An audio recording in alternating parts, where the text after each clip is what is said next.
Bueno, Arrancó con Amazon Web Services caído, que es un centro de datos en la nube que alberga una gran parte del Internet. ¿viste ese meme que está como toda la infraestructura de Internet y Amazon Web Services es como la astilla que la sacás y se cae todo? Es así. Es como que de esta idea del Internet descentralizada y de tener servidores de alguna forma repartidos por todo el mundo, se ha con el tiempo empezado a centralizar más y más en estos proveedores de nubes, lo más conocido siendo Amazon, Google, y es muy conveniente obviamente para hacer deployments de servicios. Pero genera mucha dependencia de Amazon. Estamos evidentemente que sí. Entonces, es de lo que hablamos siempre, ¿no? Es el trade-off, el compromiso entre conveniencia y descentralización.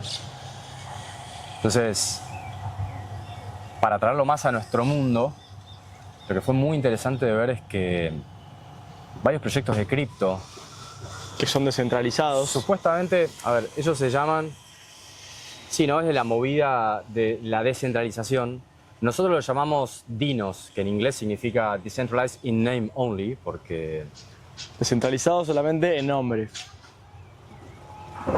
el tema es que esto fue la prueba de fuego para ver qué proyectos de cripto son verdaderamente descentralizados y cuáles no. Y fue muy interesante porque aún los más grandes, o sea, consideremos a Ethereum, Solana, ¿se te ocurre alguno más? Binance. Coinbase, ahora con Coinbase. su nuevo protocolo Base, Un chiste. todos básicamente afectados en mayor o menor medida, pero sí, específicamente Base creo que directamente dejó de funcionar. Se desconectó por completo. Esto con la caída de un centro de datos en Virginia del Norte, si no me equivoco, en US East. Hubo un problema técnico que tiene que ver con DNS, que afectó la base de datos que usa Amazon para configurar esta infraestructura. Y bueno, afectó a Base, afectó a otras blockchains, a proyectos por ahí menos conocidos que claramente son mucho menos descentralizados, pero nos vamos a enfocar ahora en los que son más grandes, pues son los que la gente conoce y tal vez piensa que evidentemente no es un pequeño proyectito de alguien que empezó ayer, sino proyectos establecidos. Y que está esta ilusión, ¿no?, de que son proyectos descentralizados, que en verdad solamente son descentralizados en nombre y en la narrativa que usan para respaldar su existencia. Pero esto quedó demostrado en la práctica que no hay tal descentralización. Bueno, si vamos, justamente para dar el ejemplo, nos vamos a Ethereum. Que mucha gente cuando habla de cripto y bueno, lo separamos mucho entre lo que son altcoins y Bitcoin. Y tal vez sea difícil de entender, pero creo que este es un muy buen ejemplo de la diferencia que hay entre ambas cosas. Tenemos que muchas veces se mete en la misma bolsa Bitcoin con Ethereum y no sé si te las meten con las meme coins, que son las moneditas tal vez que en el listado de CoinMarketCap estén por el número 100 o 200. Claro, generalmente hacen como una triple distinción. No, está Bitcoin, están las altcoins y las meme coins. Como que las meme coins son lo descartable, digamos, y lo creíble es Bitcoin y las altcoins. Claro. Cuando, según nuestra perspectiva y la evidencia empírica nos respalda, Bitcoin es la única verdaderamente descentralizada y ajena al control humano. Claro. ¿Qué pasó con Ethereum específicamente? Porque vamos a tomar el competidor más cercano, por decirlo así, La por lo menos segunda más grande. en mindshare y en market cap. ¿Bien? Claro. Es la segunda más grande, que es esta plataforma descentralizada para smart contracts, que luego podemos hablar para qué sirven los smart contracts, pero específicamente por los trade-offs, que estamos intentando buscar la palabra en castellano para decir trade-offs, pero Sí, es no hay- este balance, este compromiso de cosas pros y contras. Claro. Tiene que más cuando uno, capacidades técnicamente que Bitcoin, pero el punto es para qué. Vamos a entrar en eso. sacrifican descentralización por más eficiencia, tal vez. Pero a veces esa, Yo diría funcionalidad. bueno, Porque funcionalidad. tenemos- Depende, en el caso de Ethereum sí, supuestamente, ¿no? Entonces, está la pregunta, ¿realmente vale la pena sacrificar esa descentralización para tener esta, ¿cómo dijiste? Funcionalidad. la funcionalidad. Para tener estas funcionalidades, si en verdad estás volviendo a centralizar mientras que argumentás que te estás descentralizando. Yo creo que hay que ver esto como un continuo, ¿no? Tenemos en un extremo, digamos, un servicio como si fuera de una empresa. Que contratamos, tienen un servidor central, una base de datos, y está perfecto. Es un servicio que funciona ahí. Pero luego en el otro extremo tenemos sistemas completamente distribuidos como Bitcoin. De hecho, es el ejemplo del sistema distribuido más grande sacando Internet, porque el Internet Claro. ya es un sistema distribuido, pero Bitcoin se sienta encima de la Internet. Que tienen evidentemente pros y contras. Esto no quiere decir que una cosa sea mejor o peor, pero si queremos hablar de commodities o de commons, como lo es por ejemplo el dinero, bueno, está bueno que el dinero no esté controlado por una empresa, ya creo que estamos todos de acuerdo en eso. Entonces, entre medio de la centralización total y la descentralización total, tenemos grises y lo que está en debate es a dónde están ubicadas cada una de estas criptos. Si le preguntamos a los Ethereans, o como se llama esta gente, Ultrasound Money, le los dicen. Ultrasound Money, que es amigos de Vitalik, ellos ubicarían a Ethereum tal vez bastante cercano a Bitcoin, mostrando su proyecto como un protocolo súper descentralizado de cómputo. Porque, o sea, sobre el cual se pueden ejecutar smart contracts, ¿no? Yo creo que son muy optimistas con respecto al nivel de descentralización que tienen. Y de hecho, la prueba de fuego, como decíamos recién, con la caída masiva de Amazon Web Services, que para los que no estén al tanto se cayeron, la mitad del Internet dejó de funcionar, incluyendo el 30% de los nodos de Ethereum. 30%. Entonces, ¿por qué el 30% están ubicados en Amazon Web Services? Justamente los trade-offs que tomó Ethereum es: necesitamos nodos más potentes y más grandes para ejecutar estos smart contracts y para tener procesamiento de bloques más rápidos. No recuerdo cuál es el block time de Ethereum, pero segundos, ¿no? 10 segundos, 20 segundos, la verdad que no sé, pero mucho más rápido que los 10 minutos de Bitcoin. Esto fue como la eterna discusión sobre qué es más conveniente. Claro, ¿qué pasa? Para tener lo que llaman ellos los archival nodes, hace falta mucho poder de cómputo. Entonces, evidentemente, la solución más conveniente y más fácil es meterlo en la nube. Nube. No vas a dejarlo en tu casa. La nube, va, una aclaración muy importante, porque está esta idea de nube como que, los datos están en el aire. La nube es la computadora de alguien más. No hay tal cosa como la nube. Parece tal vez una aclaración. Es un eufemismo de algo que parece público, porque miramos para arriba y Claro, vemos las nubes y son de nadie, pero son de alguien. Es un exactamente. término engañoso. Lo hemos dicho. Los centros de cómputo más grandes, o sea, si bien la nube técnicamente podría ser de cualquier propietario, pero los más populares son Amazon Web Services de Amazon, Google Cloud de Google, y tenemos un par de jugadores más. pero Apple son seguro, básicamente iCloud. 5. Sí, pero no son de... Creo que Apple no ofrece... Cada más de usuarios finales, digamos, Exacto, cómputo para... para hostear. Sí, Claro. con este propósito. Entonces Apple vamos a sacarlo, pero podría tranquilamente tener Apple un centro de cómputos para este tipo de cosas. Pero son 3 o 4 jugadores que se comen la mayor cuota de mercado, Sí. ¿no? Y claro que están extremadamente regulados en empresas muy grandes y pueden sufrir, o sea, el poder que tiene el gobierno para ejercer presión sobre estas corporaciones realmente es un llamado para bajar, ¿no? O sea, en este caso fue un problema técnico, pero podría no serlo. Entonces, el efecto neto es que tenemos que el 30% de los nodos de Ethereum se cayeron. Ethereum en sí siguió funcionando, pero como tenemos que los nodos son enormes y que no cualquiera los puede hostear, hay lo que llamamos servicios secundarios que permiten el acceso conveniente a la red de Ethereum, entre los cuales uno se llama Infura, ¿no? Es como una API, para quien entiende eso, que los desarrolladores puedan conectarse a este servicio y desarrollar, por ejemplo, wallets, exchanges o todo tipo de aplicaciones que tengan interacción con la red de Ethereum. Claro, porque no es que se cayó el protocolo, pero sí las puertas, ¿no?, de interacción, esos puentes para poder interactuar con el protocolo que también estaban hosteados en Amazon Web Services. Me gusta esa palabra, es puentes, exactamente. En el mundo de Bitcoin no tenemos tales puentes.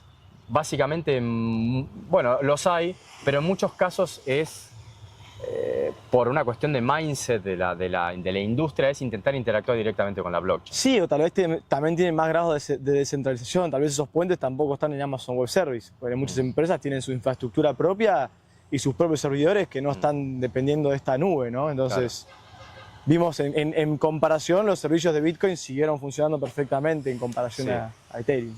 Sí, fue realmente marcada la diferencia entre Ethereum y Bitcoin en este caso. Bueno, hecho mata relato. Para esto es espectacular, como un punto histórico para justamente necesitas esa prueba de fuego para poner a prueba todo lo que se dice, ¿no? Y una de las billeteras más populares que corre la gente que usa Ethereum y todas las sidechains y L2s que tiene Ethereum es MetaMask, ¿no? Yo creo que es una billetera bastante conocida.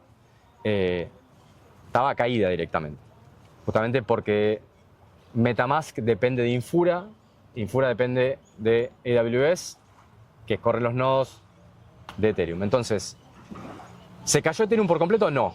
Creo que inclusive hasta Solana siguió más o menos funcionando, pero a nivel práctico... Lo cual es un logro muy significativo para Solana. Ya estamos hablando de este hecho en particular, pero tenemos innumerables historias de los creadores de Solana directamente frenando la blockchain para... La blockchain. Bueno, a ver, es una cadena de bloques. Pero de vuelta estamos en esta historia de... La percepción... ¿Dónde está la percepción de la descentralización? Claro. El gap entre la percepción de descentralización y la verdadera descentralización. Por una cosa es decir, no, yo soy independiente, a mí nadie me controla, pero tengo hilos y tengo, ¿no?, influencias en verdad en la práctica. Lo que hablábamos antes, desde que el proyecto tiene una fundación o un equipo de marketing detrás, ya huele mal. O sea, es como que, vamos a ver el ejemplo del oro, que si hablamos del oro, no hay un equipo de marketing del oro. Digamos, tenemos empresas que construyen porque es un commodity. Y Bitcoin, evidentemente, que inclusive ha sido clasificado, que es la CFTC en Estados Unidos, que Bitcoin cae bajo la órbita de la CFTC porque es un commodity, ¿cierto? Mientras que todas las demás son securities. Claro, la SEC determinó que en su momento que Bitcoin era diferente al resto de las criptomonedas, como estaba Gary Gensler, el anterior chairman, justamente por eso, ¿no? Porque todo el resto de las criptomonedas se crean buscando financiamiento externo y con esta idea de que uno puede poner 100 y sacar 110, 120, claro. O sea, con una expectativa de ganancia, ¿no? Entonces, por eso se determinan securities. Ahora, Bitcoin valía 0 y no tuvo una ronda de financiamiento inicial.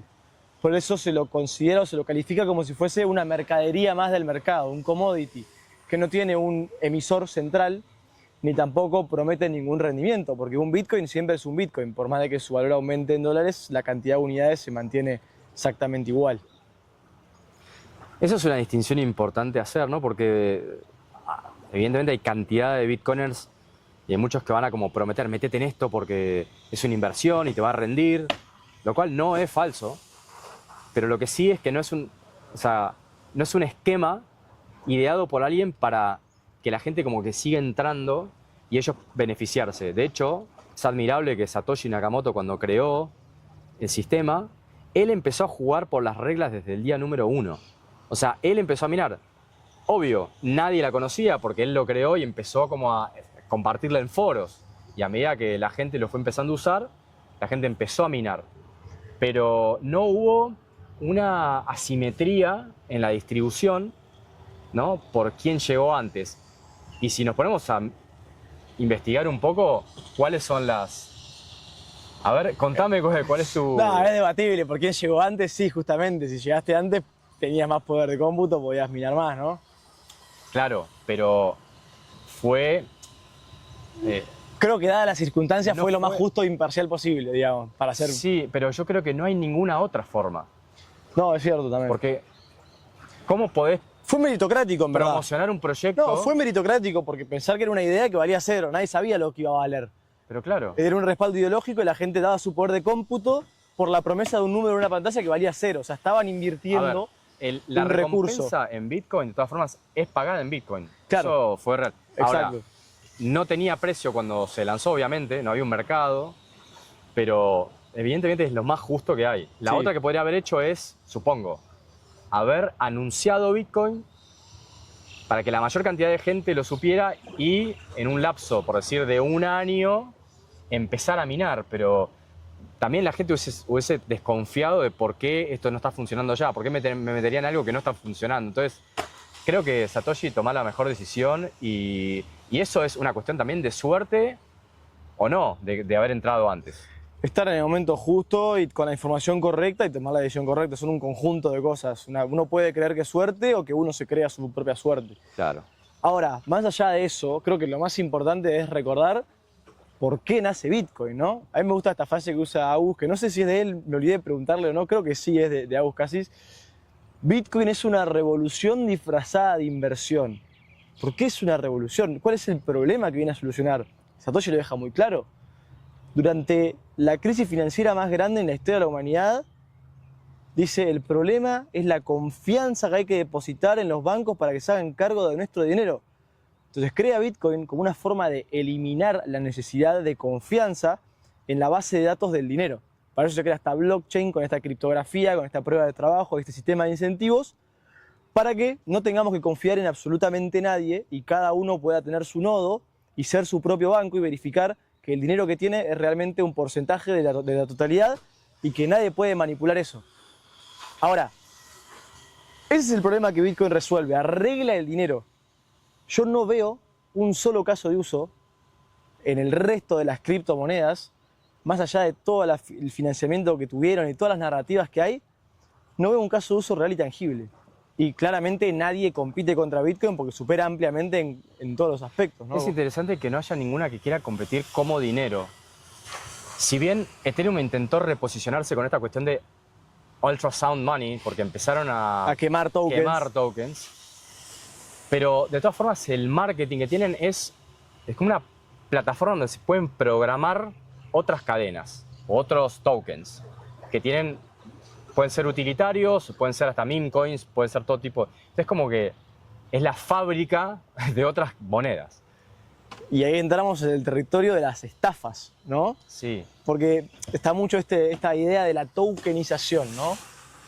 Que no, que ahora vamos a hacer un token para representar esto y para representar lo otro. Y de vuelta, esta percepción o esta narrativa que respalda a esta idea, a esta implementación tecnológica es brindar más transparencia, brindar más trazabilidad, bajar las barreras de entrada a ciertos mercados. Por ejemplo, no poder comprar una casa entera, invertir en un token que es un porcentaje de esa casa y cobrar un dividendo o un alquiler. No sé, digo un ejemplo, ¿no? Esas son las narrativas que se usan para respaldar la idea. En la teoría, pero en la práctica, la tokenización facilita y da más lugar a las estafas financieras que a los modelos de negocio legítimos. Porque si vos tenés un modelo de negocio legítimo, no necesitas un token. Necesitas financiamiento, necesitas porcentaje de propiedad en un negocio, necesitas crédito. Pero, ¿qué rol juega el token? Si al fin y al cabo ese token lo controla otra empresa, otra fundación en la cual uno tiene que depositar confianza de que esa empresa hace lo que dice que hace, porque no hay completa trazabilidad, transparencia, y como se dice en la narrativa o en la percepción, en la práctica, esa trazabilidad, esa transparencia, no están. Yo sí siento que es como una cadena que tiene un eslabón roto, porque podés tener la blockchain más segura del mundo, inclusive sobre Bitcoin, cuando estamos intentando atar el mundo digital al mundo físico, por ejemplo, tokenizando una vaca. Ese último eslabón, ese último trayecto, estás depositando confianza en un humano de que la vaca está ahí y que algún día te vas a poder hacer un asado. Pero la verdad es que la única forma que se ha encontrado es a través de la prueba de trabajo, Proof of Work, que vincula el mundo físico con el mundo, o sea, con el mundo digital, ¿no? A través de la energía. Clave. ¿Por qué? Bueno, a través de la matemática, ¿no? La criptografía vos tenés certeza de que para encontrar un cierto número, que es lo que necesitas para sellar un bloque en la blockchain, tenés que haber metido cierta cantidad de trabajo, cierta cantidad de energía del mundo real. Entonces, es una prueba irrefutable de la cantidad de energía que se ha puesto y el vínculo entre, ¿no? Lo virtual, claro, pero del resto... Eso, digamos, es perfecto. El resto requiere necesariamente... reintroducir la confianza que ya se eliminó. Entonces, no tiene sentido. ¿Para qué? A ver, el blockchain como en sí, como estructura de datos, que es una estructura de datos, es probablemente de las bases de datos más ineficientes del planeta, o que jamás se hayan sido inventadas, pero tiene un propósito muy clave, muy específico, que es el de un consenso global del estado de, por decir, los balances, ¿no? De quién es dueño de qué cantidad de Bitcoin. Exacto. Pero es un caso tan, pero tan particular, solo que de alguna forma se hizo la palabra blockchain, entró en el vernáculo del marketing, y no sé por qué fue esa la palabra sobre la cual otros proyectos empezaron a apalancar, y fue la que usó evidentemente Ethereum cuando nació. Y todos estos utility tokens, vos hablaste de los tokenomics, hay muchos que venden sus tokens como utilitarios, ¿no? No solo, bueno, sí, es una forma de financiarse, como decías. Y uno tiene que pensar que del otro lado, o sea, uno compra un token, ¿no? Con su dinero, con el fruto de su trabajo que tanto le costó conseguir, mientras que del otro lado hay alguien que aprieta un botón en la computadora, crea ese token a costo cero y se queda con tu dinero. Entonces, es una estructura de incentivos muy macabra. Y por más que no se quede con tu dinero, si ellos ya se han autoemitido una fracción del supply, es como que claro, estás trabajando desproporcionadamente. Es un punto importante. Estás trabajando para vos. ¿Querés explicar un poco mejor eso, ¿no? De lo que es el preminado, ¿no? Que fue el caso de Ethereum y muchas otras veces. Cada vez que existe una organización detrás de uno de estos tokens, incluyendo Ethereum, algo que se llama un preminado, que no es, como decíamos recién, la forma en la cual arrancó Satoshi, ¿no? Que fue extremadamente justo, porque él creó las reglas y nunca... O sea, unas reglas que no se han modificado en ese sentido desde el bloque Génesis hasta hoy, donde él puso trabajo para ganar Bitcoin, o sea, el sistema que él mismo creó, pero él nunca se autoasignó Bitcoin porque soy el creador o porque necesito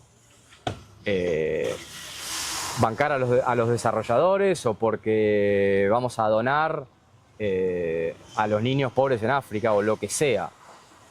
Pero ahí está el punto, la mayoría de estas, o sea, creo que no hay excepción. No, es que ahí está el punto. Él crea las reglas, pero juega bajo esas reglas. No como otros que primero se crean las reglas para uno y después las reglas para otro. Claro. ¿No? Como normalmente del supply emitimos una cantidad de tokens, como lo dice Ethereum, y yo no me acuerdo los porcentajes, pero como si te dijera el 40% se queda para una fundación que creamos ahora, que es la Ethereum Foundation, eso previo al lanzamiento. Claro. Entonces, no hay otro actor que jugando bajo esas mismas reglas pueda obtener, evidentemente, un 40% de supply. Entonces, ellos ya son un caso particular en el uso de ese token, lo cual jamás pasó con Bitcoin. Exactamente. Pero volviendo un poco a estos tokens y a los utility tokens, para mí lo que no hace mucho sentido es que tenemos, por ejemplo, un token para un proyecto descentralizado de almacenamiento de archivos, tipo file storage, donde para interactuar con ese protocolo no lo hacemos con moneda fiat, no hacemos con Bitcoin ni Ethereum, pero con un token muy particular. Entonces es como que requiere, es como el petrodólar de alguna forma, o sea, para interactuar en el ecosistema del mercado del petróleo necesitamos comprar dólares, o sea, las naciones... Te ves forzado, por eso claro. tiene una demanda artificial. Claro. Porque fue forzado es el Una sistema demanda del petróleo. indirecta, en verdad. No es que querés los dólares, sino que necesitas los dólares para comprar el petróleo. Pero es como que en este micromundo de estas tokens están esencialmente haciendo lo mismo. Si querés participar en este archivo, en este proyecto, perdón, necesitas hacerlo con nuestro token. Entonces eso genera esa demanda artificial por el token, que en verdad no tiene ningún sentido, porque crea otra fricción.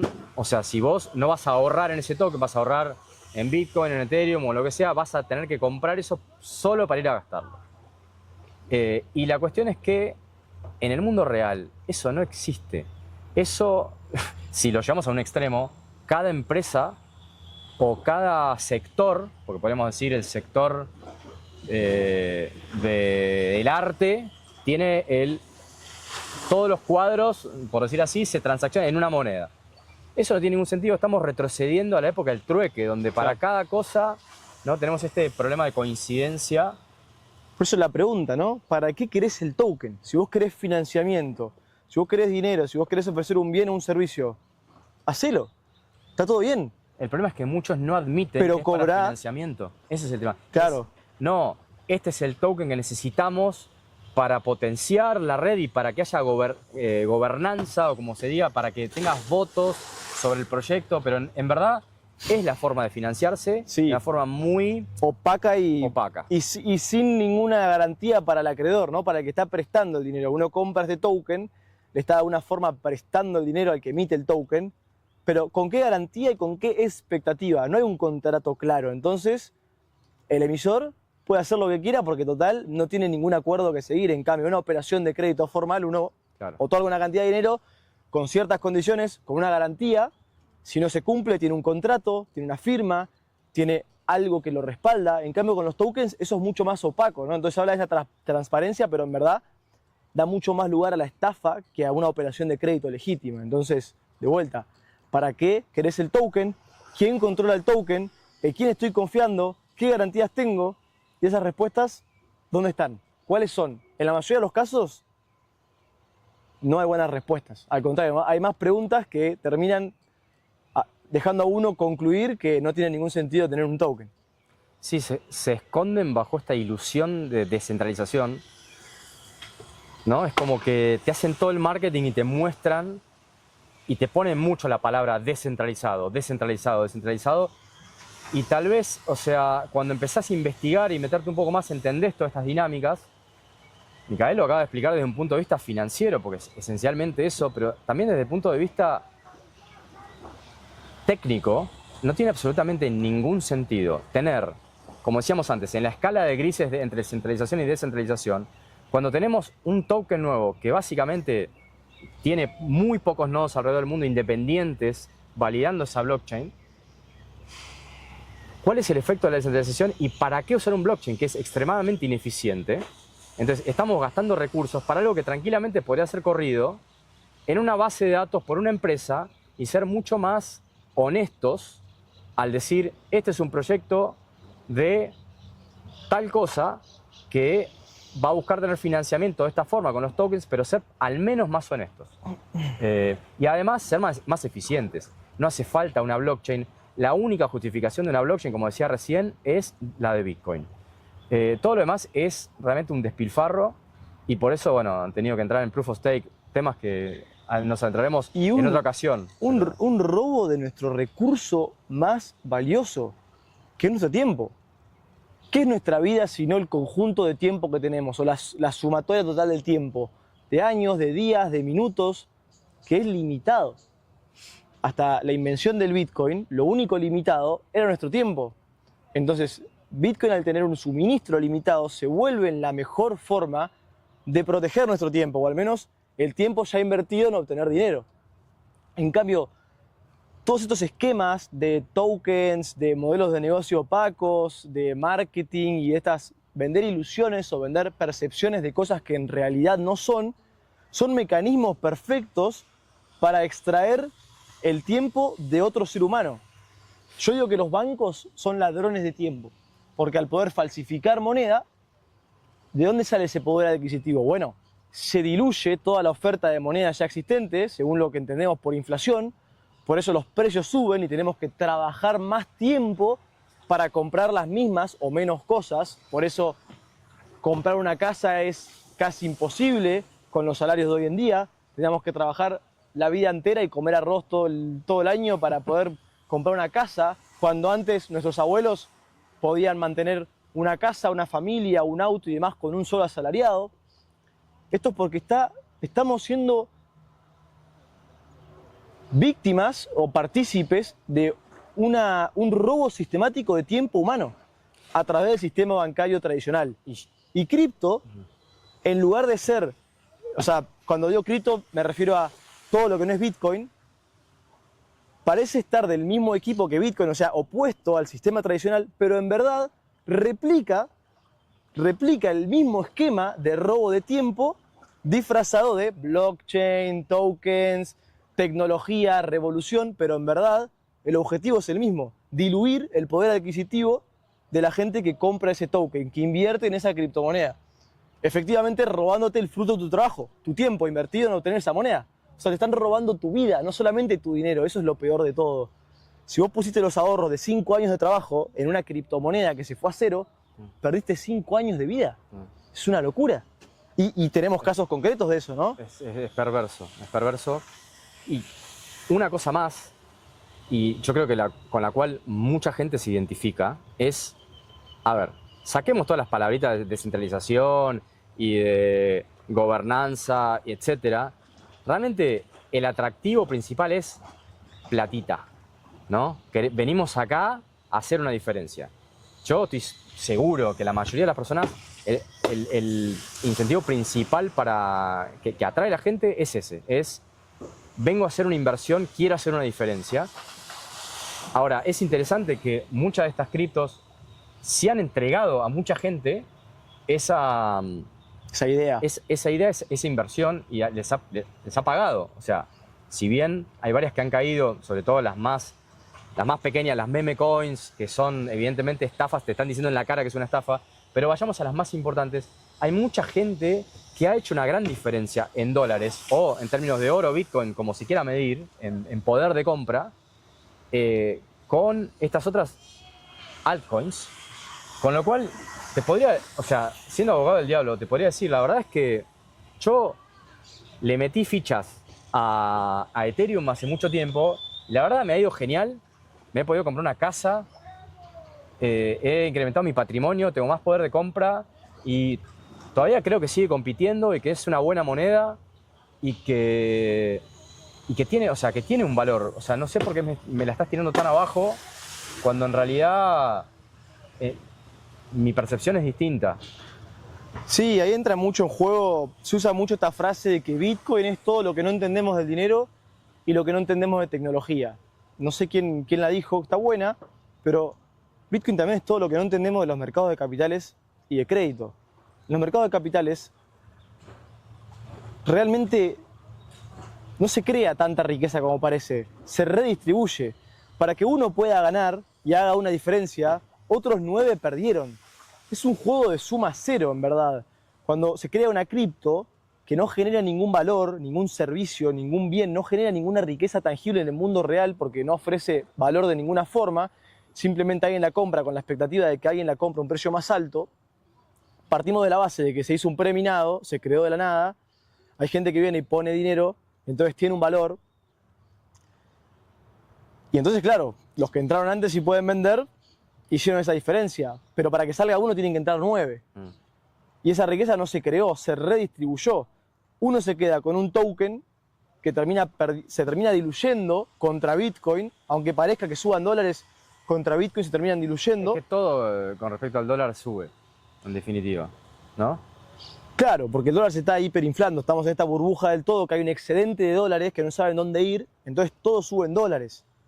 Pero de vuelta, es como decir todo sube en pesos, no. En realidad es el peso el que está bajando. Esto es lo mismo, en realidad es el dólar el que está bajando. Por eso está esta percepción de que todo sube en dólares, pero tenemos que tener un estándar, una regla para medir las cosas que sea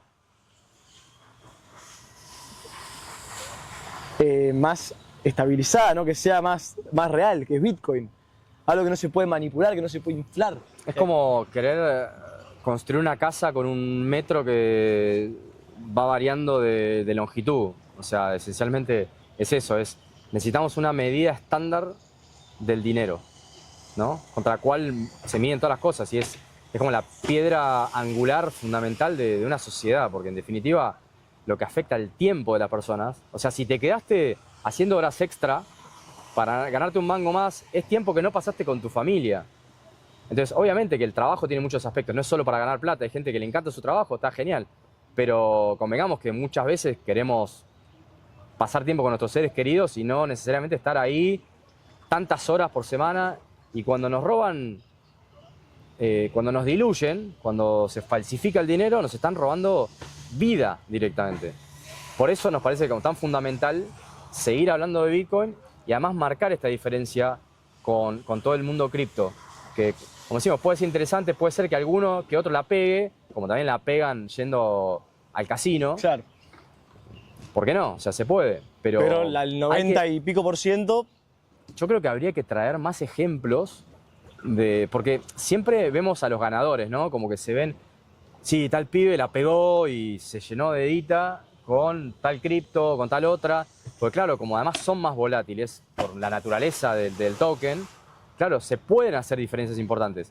Pero también a la vez, al ser más centralizadas, al depender y muchas veces dejándolas en un exchange centralizado, hemos tenido innumerables ejemplos de gente perdiéndolo todo y lamentablemente la memoria de corto o mediano plazo, de largo plazo ni hablar, es mala, ¿no?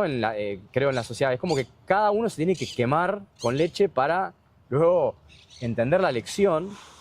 Y bueno, si bien uno obviamente puede ser estafado con Bitcoin, o sea, las chances de que eso pase con otras monedas son muy superiores. Entonces, tal vez deberíamos, no sé, pienso, traer más ejemplos de Yo creo que abundan, casos, ¿no? abundan los ejemplos y te corrijo ahí, uno no puede ser estafado con Bitcoin. O sea, puede ser estafado usando Bitcoin como excusa, Claro. pero no con Bitcoin directamente, ¿no? O No, sea, evidentemente. o usando alguna herramienta, algún puente, digamos, que pueda ser vulnerabilizado. Ahora, pero por eso, más allá de ser una cuestión técnica o una cuestión tecnológica, lo vemos como una cuestión moral, como algo que es lo que está bien y lo que está mal. Para nosotros está mal que otro ser humano tenga el poder de diluirnos nuestro poder adquisitivo, que se traduce en robarnos nuestro tiempo, el fruto de nuestro trabajo, nuestra vida, el tiempo que tenemos para pasar con nuestros seres queridos, para hacer las cosas que nos gustan. Sí. Y hay innumerables ejemplos de esta narrativa, esta percepción de descentralización que se termina traduciendo en robos masivos. Tenemos el caso de Luna, esta moneda estable que pagaba un interés altísimo allá por 2021 o 2022, que ahí murió. No sé, millones no, pero miles de argentinos, me atrevo a decir, perdieron en conjunto millones de dólares. Tal vez, incluso creo que he hablado con gente que ha perdido los ahorros de su vida. Hay gente que se ha endeudado con familiares para meter todo ahí y han quedado con deudas gigantes. Entonces imagínate los años de vida que le fueron robados a esas personas que van a estar tal vez años pagando esa deuda o que perdieron los ahorros que tenían de años de vida. Es tiempo que ahora tienen que dedicar a otra cosa y no pueden dedicar a lo que querían dedicar. Ni hablar la cantidad de gente que se empomó con las máquinas de minado de Ethereum, ¿no? Que se sabía que era una carrera contra el tiempo, que se iba a terminar, pero como la rentabilidad era tan alta, la tentación era tan alta de ganar dinero fácil y rápido, se empomaron miles de argentinos con millones de dólares invertidos en estas máquinas. Ahí tenés dos ejemplos. Después, bueno, ni hablar de los exchanges que fueron hackeados, FTX y muchos otros, y todas las cripto que han perdido su valor, no sé, Ethereum, Polkadot, si las medís contra Bitcoin, incluso Solana también, o sea, la gran mayoría, el 99% de las criptomonedas pierden su valor contra Bitcoin. Y acá hay otra cosa muy importante, que es el costo de oportunidad. Porque mucha gente dice, no, bueno, tengo 500 dólares, de última, ¿qué puedo comprar? 0,005 Bitcoin, prefiero comprar, no sé, 50.000 XRP. claro, qué sé yo, tantos XRP. Ahora, lo que no están viendo es que esos $500 que hoy son tal vez 500.000 satoshis, es tiempo. Tal vez para uno es 2 meses de ahorro o 3 meses de trabajo que es lo que pueden ahorrar y poner en esa moneda, que de acá a 5 años van a comprar más. O sea, vos no estás perdiendo 3 meses, estás perdiendo 3 meses de hoy, pero estás perdiendo tal vez 9 meses de acá a 5 años. Y para ser más claro en este ejemplo, un dólar ahorrado en Bitcoin o un Satoshi ahorrado en 2020, hace 5 años atrás, hoy nos compra 10 veces más. O sea, una hora de nuestro trabajo acumulada o ahorrada en Bitcoin hace 5 años, hoy nos compra 10 horas de nuestro trabajo. O lo que es lo mismo, para lo que teníamos que trabajar 1 hora hace 5 años, hoy... A ver, un décimo. 10 minutos, ¿ok?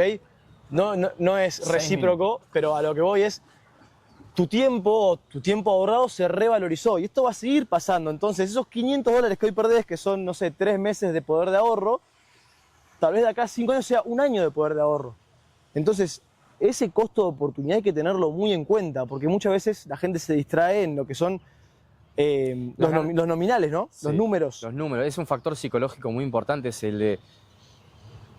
Satoshi de alguna forma decidió que eran 21 millones, pero claro, el crecimiento que tuvo fue tan abismal que ahora para poder comprar $100 de Bitcoin, eso significa 0.000, y eso en la psique de la gente afecta como no, es muy poco. Pero son 100.000 satoshis, hay que pensarlo en satoshis. Estamos empujando como comunidad, creo yo, más la adopción del Satoshi. Claro, porque nunca vas a ir a comprar algo y vas a decir... Es un centavito de Bitcoin, ¿no? Son en realidad 100 millones de Satoshis equivalen a un Bitcoin.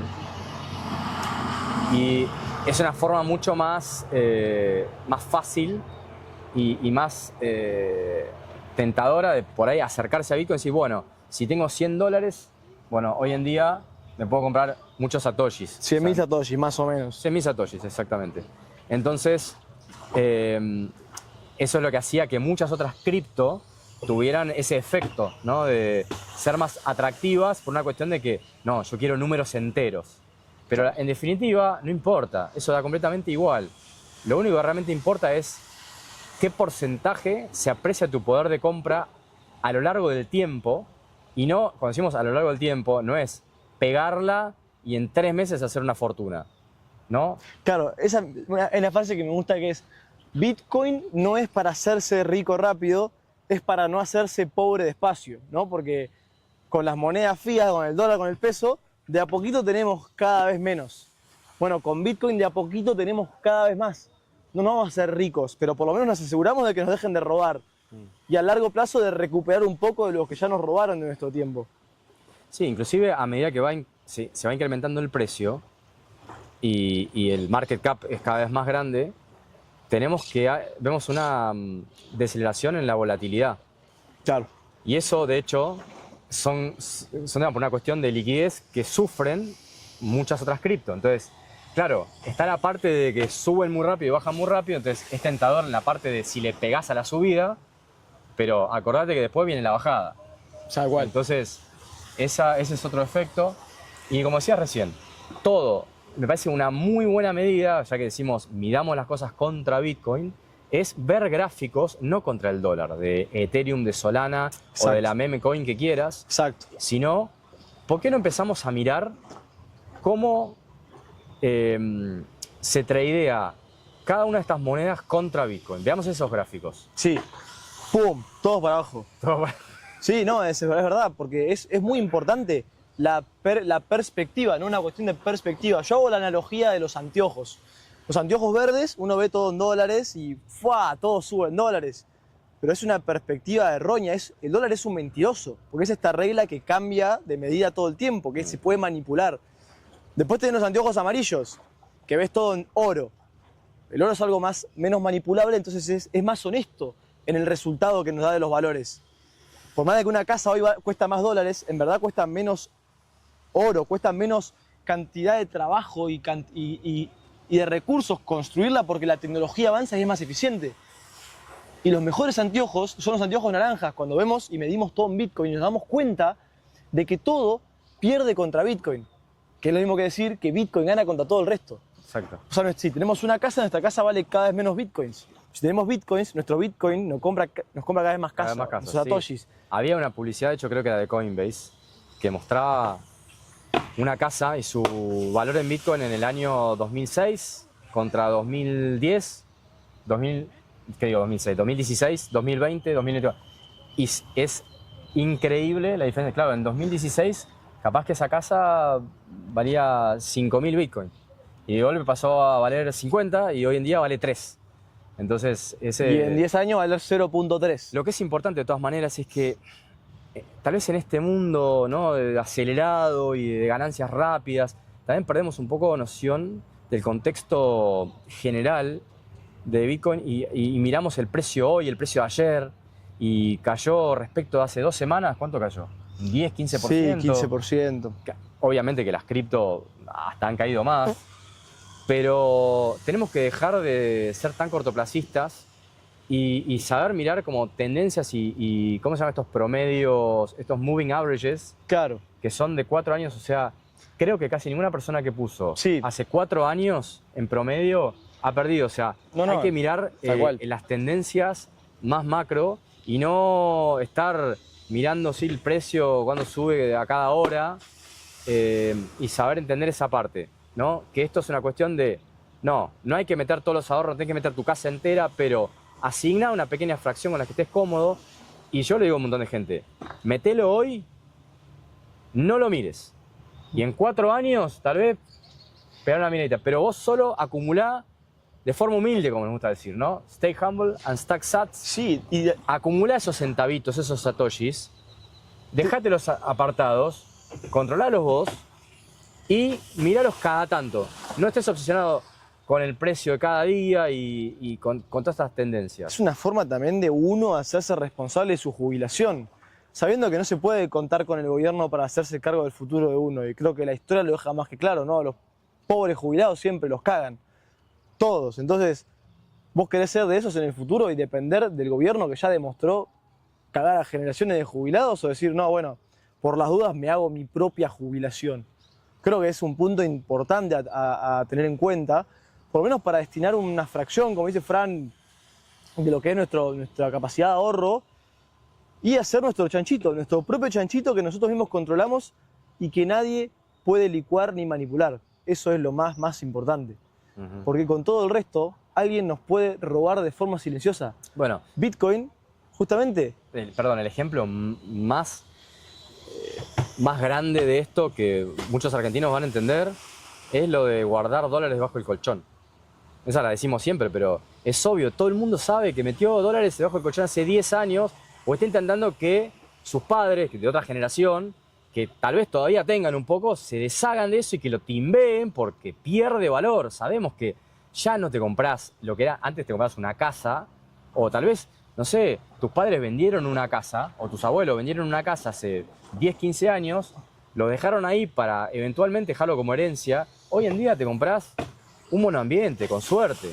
Entonces, por eso, yo he conocido gente que está como tratando de persuadir a ellos de dame la guita, te la voy a meter en una aplicación de la bolsa, ¿no? Y de vuelta es como el esfuerzo que ya ocurrió, ese dinero alguien se lo ganó, es como que tenemos que ganarlo, ¿no? De vuelta, porque si no hacemos nada lo perdemos. Bueno, ya lo hemos repetido hasta el cansancio, pero la realidad es esa, es como que ya en Argentina todo el mundo sabe, o en Argentina y en el mundo, todo el mundo sabe que ya ahorrar en dólares durante mucho tiempo no tiene absolutamente ningún sentido. Tenemos que hacer algo. Ahora, ¿qué hacemos sin timbiar? ¿Qué hacemos sin timbiar? Y entra en juego otro punto muy importante, más allá de la propuesta de valor de Bitcoin, ¿no? De tener esta oferta limitada, es la capacidad de que realmente podamos ser propietarios de esta propiedad digital inviolable, digamos, esta propiedad que nadie nos puede confiscar, que nadie nos puede licuar, realmente uno tenerla y no depender de nadie más. Y esto es algo que atenta contra la sustentabilidad de muchas industrias. Por ejemplo, la industria de los asesores financieros, la industria de los brokers de bolsa.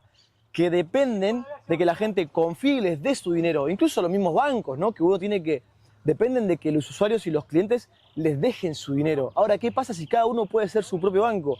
¿Qué pasa si cada uno puede tener su propio capital financiero digital sin depender de este broker? Bueno, les amenaza su modelo de negocio. Por eso te tienen que convencer de que no podés, no, sos muy tonto para tener tu dinero.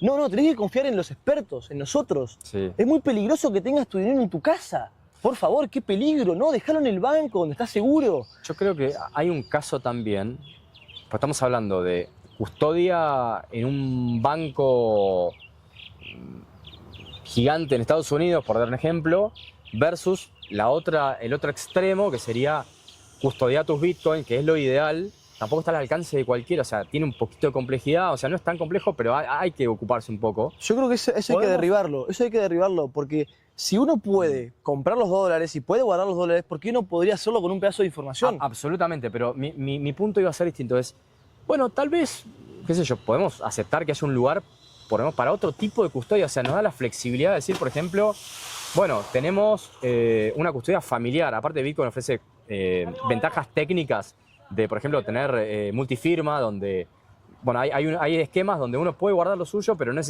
necesariamente quiere decir que cuando vengan a donde los estamos custodiando nos pueden robar todo el Bitcoin. Claro, o sea, hay es como partir una llave en tres, ¿no? Podemos mitigar el problema, pero también podemos tener como socios o custodios también cercanos.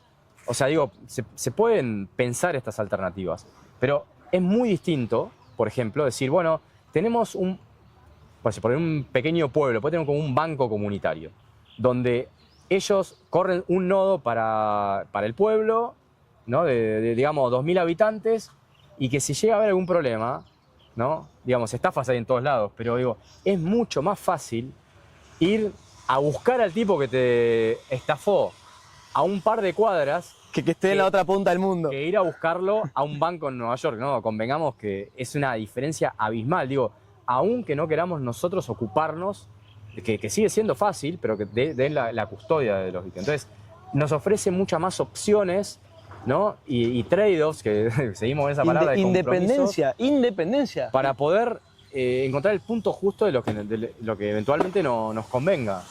Eso, que no dependamos de una institución para ser...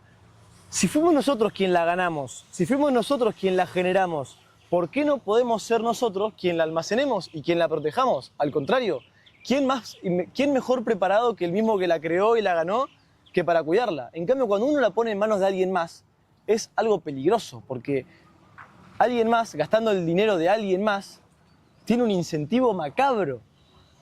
No sabe lo que a uno le costó obtenerlo, entonces no lo valora de la misma manera, entonces va a tomar riesgos que tal vez uno no está dispuesto a afrontar. Claro. Por más de que la gente cree que tiene un perfil de riesgo muy alto, en la práctica no lo tienen, por eso temen tanto la volatilidad y demás cuestiones, por eso esas instituciones venden la idea o la percepción de seguridad, que de vuelta es lo mismo que las cripto, ¿no? Es esta percepción, pero hay crisis financieras, hay quiebras bancarias, hay acciones que bajan más que las shitcoins, que las altcoins. Pues, Fran, tenemos que ir cerrando, que tenemos el turno en 5 minutos, nos vamos a hacer wake. Es la recompensa, ¿no? Por haber hecho este stream. Bueno, ¿qué decir para ir cerrando? Eso, que lo más lindo de Bitcoin, más allá de que aumente su valor con el tiempo, es que podemos ser realmente dueños y no depender de nadie más. Podemos asumir la responsabilidad personal, lo cual obviamente es el precio de la libertad. El precio de la libertad es asumir la responsabilidad personal. Si queremos delegar la responsabilidad personal, no somos realmente libres. Vamos a depender de alguien más.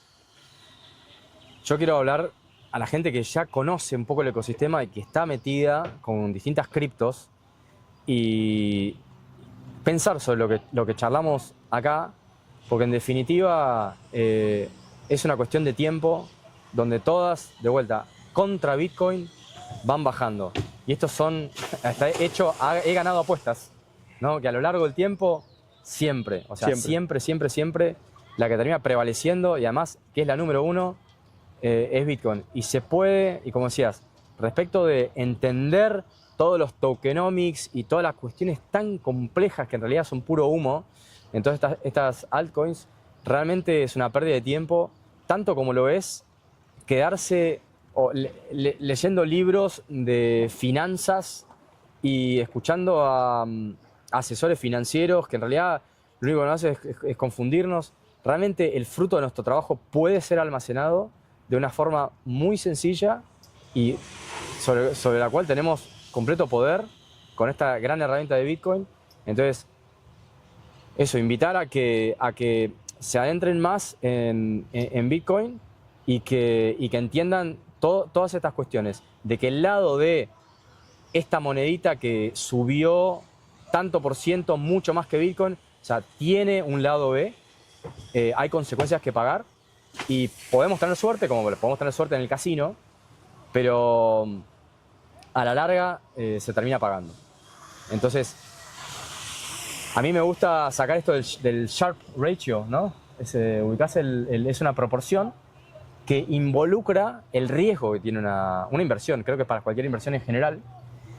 Y Bitcoin por lejos sale siempre con el mejor rating, es decir, es el ratio riesgo-beneficio. El ratio riesgo-beneficio es el es el mejor, le gana por lejos a cualquiera de las cripto, evidentemente que a cualquier fiat, y supongo que están incluidas ahí otras mediciones, no sé, si querés ir a timbiar al casino, igual. O sea, tomada el panorama general, o sea, Bitcoin ajustado por riesgo es la mejor decisión. Sí. Y de nuevo, o sea, yo en particular, o sea, no es que seamos parte del equipo de marketing, hacemos esto porque nos da placer, porque creemos que puede cambiar el mundo. ¿Y qué es lo que está bien? Y que es lo correcto, es lo moral. No estamos acá como con una banderita y beneficiándonos desproporcionadamente ni nada por el estilo. Simplemente queremos compartir la información porque justamente sentimos que hace falta divulgarlo más. Y bueno, este stream es un esfuerzo en ese sentido. Así que por mi parte, vayamos cerrando. Y si nos están mirando y tienen preguntas, necesitamos que nos tiren feedback, cómo podemos mejorar. Si tienen preguntas, cosas que no hemos cubierto, como para ya la próxima ir tal vez leyendo preguntas. Sí, eso estaría muy bueno. Nosotros la verdad que empezamos como un poco para desahogarnos y no solo desahogarnos, sino compartir temas que creemos que son importantes y que mucha gente quiere escuchar, al menos eso creemos. Pero sí, estaría bueno la verdad tener feedback de los que nos escuchan para ver de qué temas les gustaría que entremos en detalle, que nos dejen preguntas. Así que siéntanse libres de hacerlo y bueno, acá estamos para responderlos y para ayudar. Esa es la idea, porque es un camino tal vez complicado, largo, que todos tenemos que transitar, entonces está bueno que los que ya tenemos un poquito más de experiencia podamos ayudar a los nuevos a evitar cometer muchos de los errores que incluso nosotros hemos cometido. Pero para concluir y para cerrar, el poder de Bitcoin viene si realmente somos dueños de él, si realmente tenemos, ¿no?, nuestras llaves, nuestras claves privadas en nuestra posesión y si no dependemos de ningún tercero. Ese es el objetivo de Bitcoin, no depender de ningún tercero. Si reintroducimos un tercero, se pierde toda la magia y todo el logro monumental que se ha logrado. Genuinamente dueños de nuestro tiempo, dueños de nuestro esfuerzo. Recuperar el control sobre nuestras vidas, es literalmente eso. Y de nuestras vidas, o sea, de nuestra sociedad, o sea, realmente mucho de lo que a los dos, creo que hablo por los dos, nos impulsa a esto es realmente ver un mundo mejor para nuestros hijos. Tal cual. Es eso. Hijos que no tenemos, pero que vamos a tener. Ahí va. Chau, chau.